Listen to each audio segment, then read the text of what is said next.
La mente, el ego, se agarra a todo, incluso a la espiritualidad. La palabra no dualidad es una imagen creada para los niños, porque necesitan representaciones.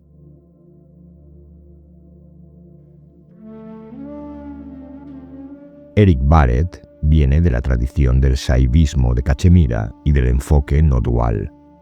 Y en este vídeo voy a leerte citas seleccionadas de sus obras. Son frases cortas, simples y sin demasiados rodeos. Por eso funcionan y por eso hacen falta.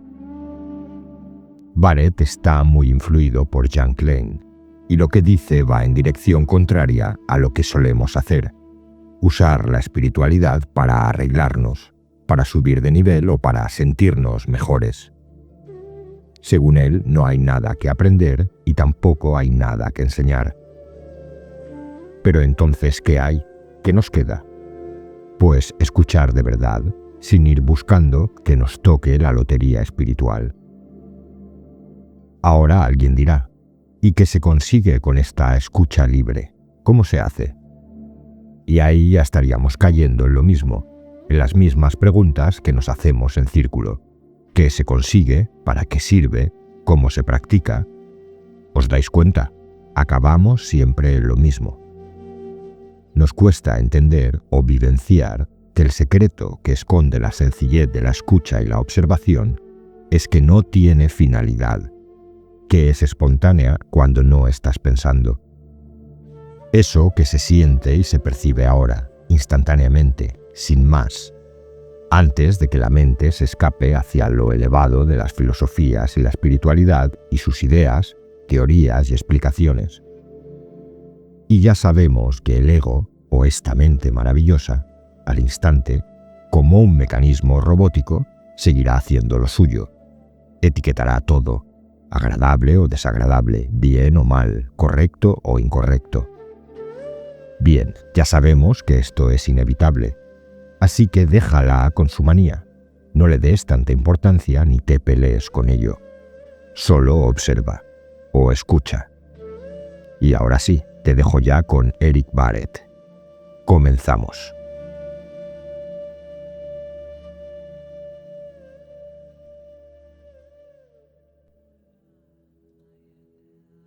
Intenta por un momento no estar de acuerdo con tu conciencia. ¿Qué otra cosa puedes ser aparte de tu conciencia? Esta conciencia es tú mismo cuando dejas de buscar algo, cuando dejas de pretender que puedes estar de acuerdo o en desacuerdo. En tu silencio, entre dos pensamientos, dos percepciones, en el sueño profundo y en todos los tiempos, porque el tiempo aparece en la conciencia, tu vida está perfectamente de acuerdo con la conciencia. Suprime todo comentario ideológico sobre tu vida. Tu saber sobre la vida te impide ver hasta qué punto es perfecta. No hay nada que cambiar. Tu vida cambia, es la vida. No tienes por qué ponerte de acuerdo con nada. De otro modo, siempre te sentirás en desacuerdo. La palabra no dualidad es una imagen creada para los niños, porque necesitan representaciones. Cuando nos preguntan si no nos viene ninguna respuesta, ya que nada es explicable, comunicamos lo incomprensible con una imagen. A eso le llamamos poesía, mito. La no dualidad es un mito pedagógico. La no dualidad, la dualidad, todos estos conceptos, como otros tantos caramelos destinados a los niños, son una preparación. Estas palabras son comparables a las posiciones bajas en las artes marciales. Tienen su valor para los niños, para crear cierta potencia en las piernas, pero en combate son inutilizables.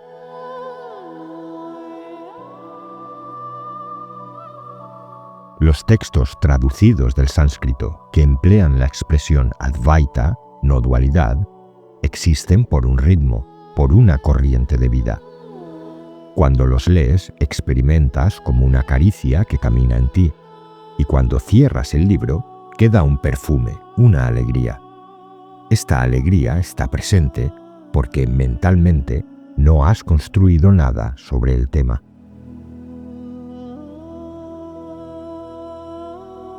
Comprender, querer dar un significado a las cosas, a las situaciones, es una actitud infantil que procede del desasosiego.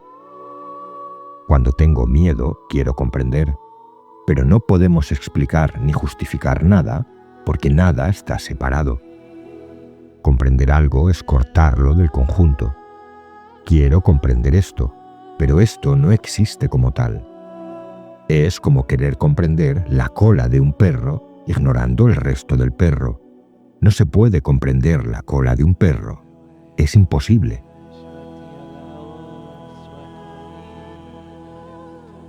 El aspecto más infinitesimal del cosmos solo puede comprenderse en función de la totalidad. Cuando lo tengas claro, te darás cuenta de que no es posible ninguna comprensión. A partir de ahí, dejarás de intentar utilizar un concepto o una estructura tradicional para abordar la vida. Te volverás atento.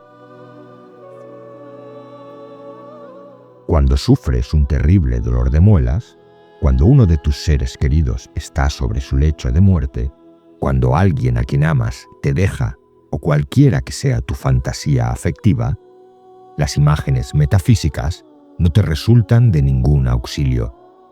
Lo que te ayuda es estar presente, estar físicamente, psíquicamente disponible a la situación.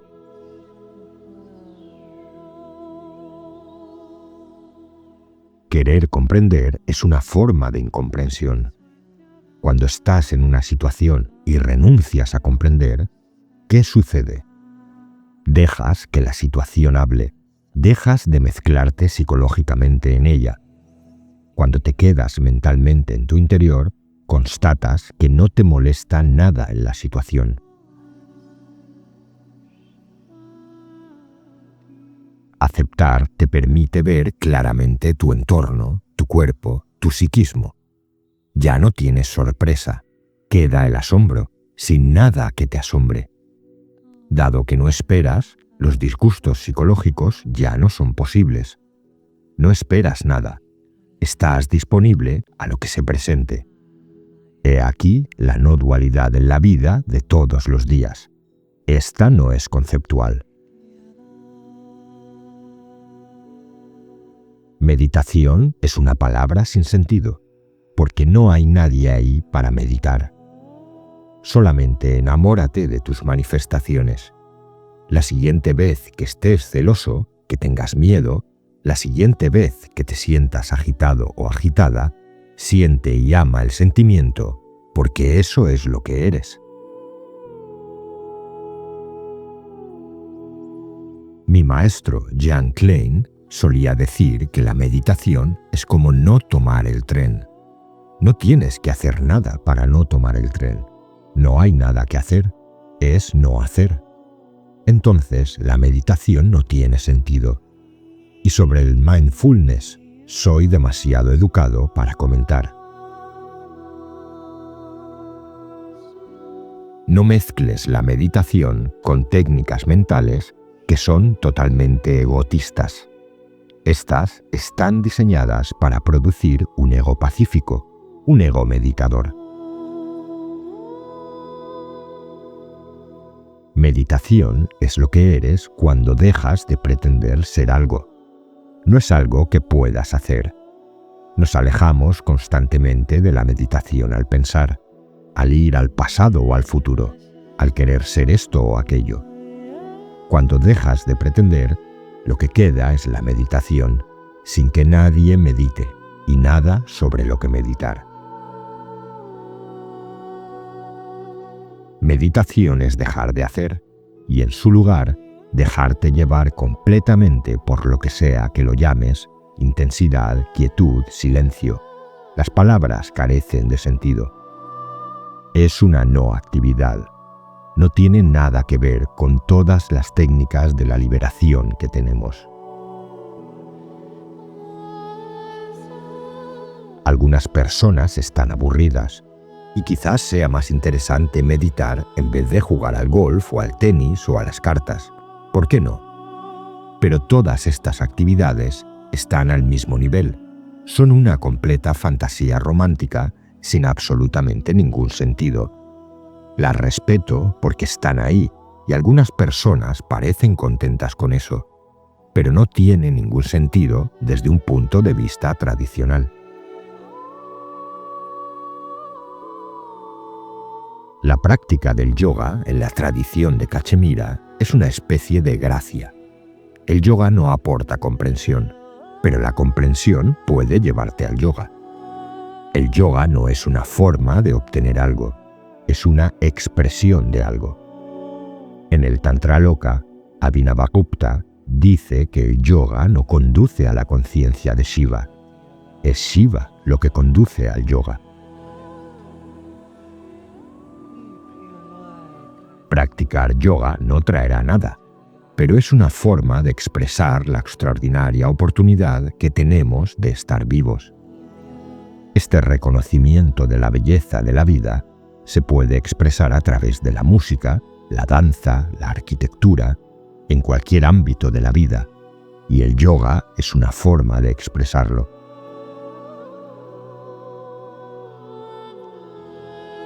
La claridad de acción proviene de la claridad en la apertura. Las acciones no aportan claridad. En el siglo VIII, el viejo Shankara ya sabía esto cuando dijo: los actos no traen conocimiento, el conocimiento trae conocimiento. Lo que ellos llaman daka o sadaka en Cachemira es este entendimiento. Esta comprensión puede expresarse a través de la acción, pero ninguna acción puede llevarte a esta comprensión.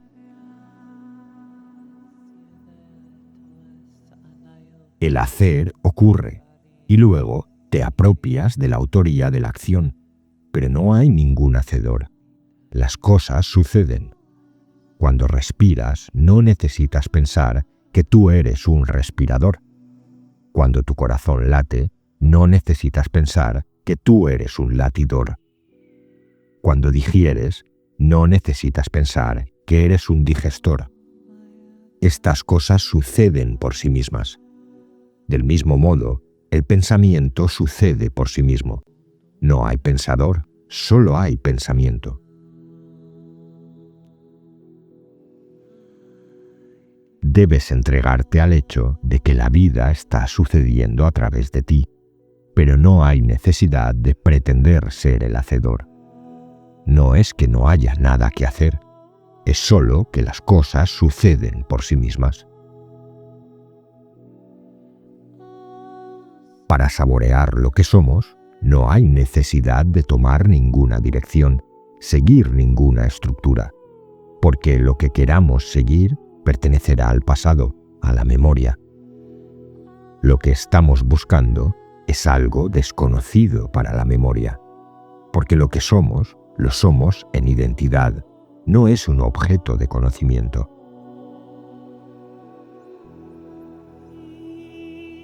Abhinavagupta tuvo el genio para introducir una novena emoción, que es el Shanta, el yo soy, que él describe como una quietud en el centro de todas las demás emociones. Y él explicó que todas las emociones surgen a través de este yo soy y vuelven a este yo soy.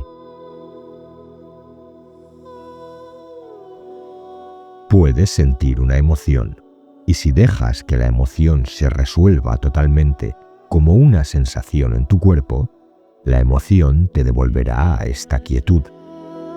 Ese es el núcleo de la enseñanza tántrica, y en el texto tántrico principal sobre eso, que es el Vijnana Bhairava Tantra, el énfasis no está en sentir solo emociones positivas, como la gente puede pensar, sino en sentir miedo, ansiedad, celos, terror.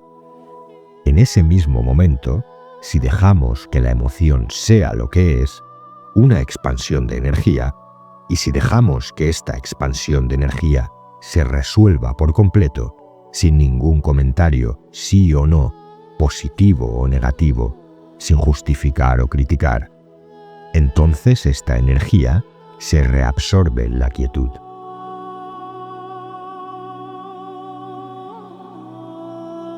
El yoga moderno es moderno, tiene su belleza, tiene su inteligencia, pero no es parte de una tradición.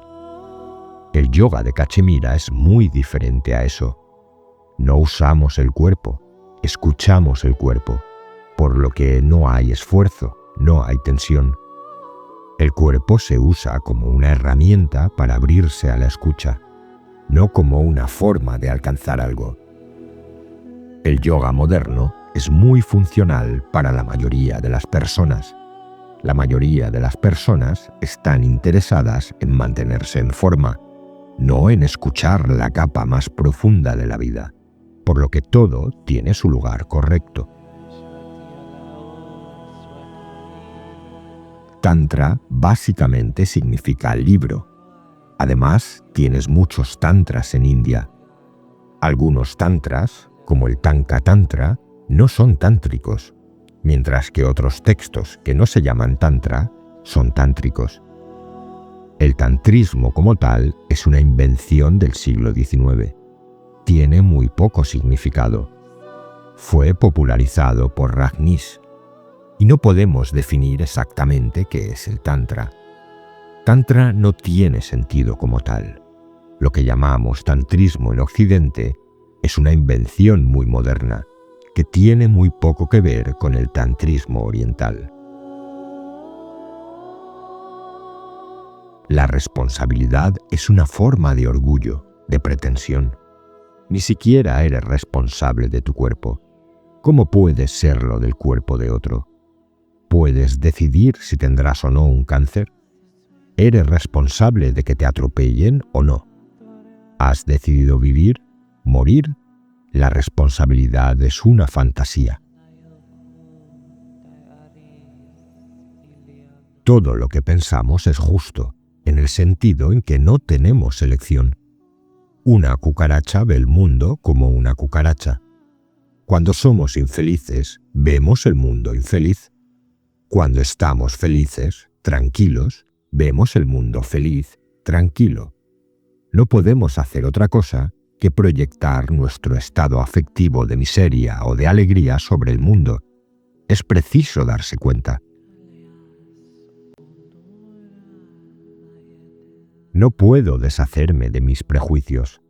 Cada vez me sentiré más en armonía con ciertos gustos, ciertos olores, sensaciones táctiles, opiniones, formas de conceptos que responden a mi educación, mi cultura, mis prejuicios. Todos los prejuicios son equivalentes. Es inútil cambiarlos. En un momento dado, me doy cuenta de que estos prejuicios no me limitan. Ya no me identifico con ellos. Mi estilo de vida no me concierne. No necesito convertirme en Alexandra David Neal, ir a la India, convertirme en un sacerdote ortodoxo, un sabio o un banquero. Ya no necesito convertirme en nada de nada. La vida me ha hecho banquero, prostituta, sabio, explorador. Lo acepto.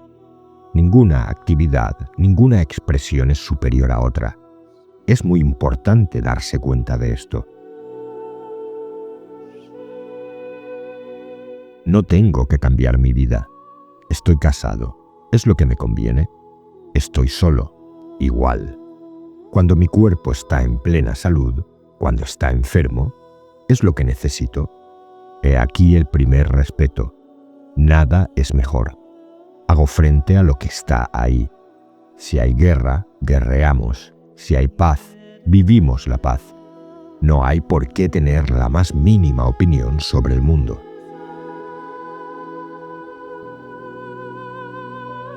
Vidas luminosas o vidas oscuras.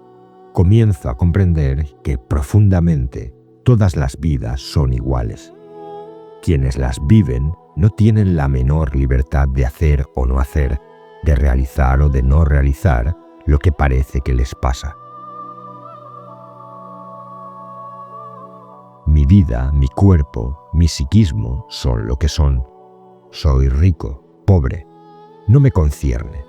Acepto mi vida. Al instante siguiente, la riqueza puede convertirse en pobreza y la pobreza en riqueza. Se instala cierta plasticidad. Cuando acepto plenamente el desarrollo de mi vida, lo que me pasa cambia. Mientras siga luchando contra lo que llega, permanezco adherido y nada cambia.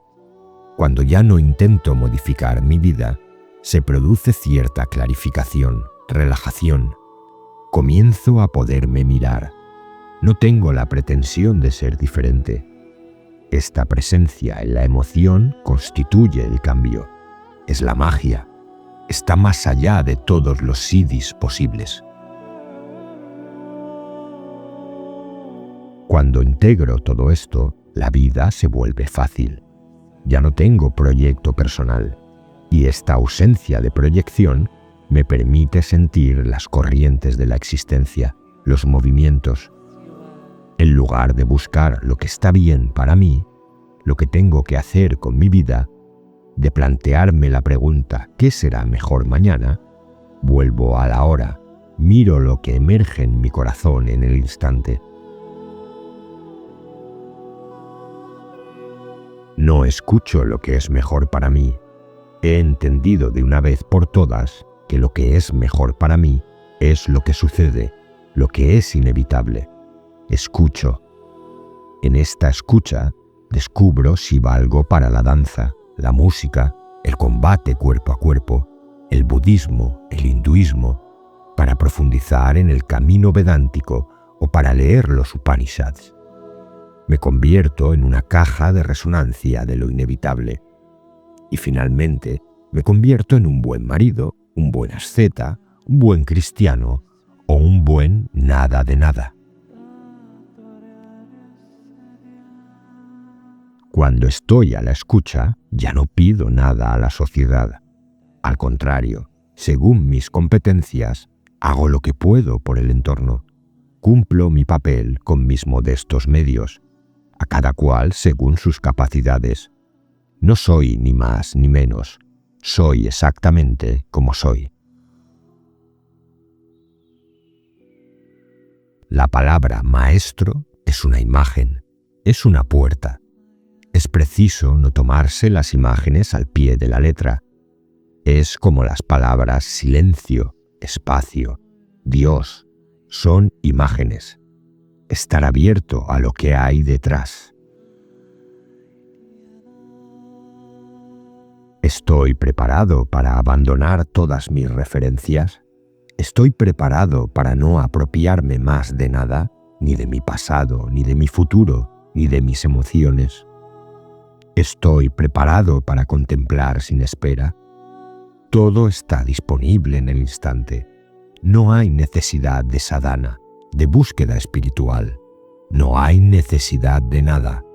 Justo en el instante, sacrificar nuestras pretensiones de ser cosa alguna. ¿Quién está preparado para no tener nada?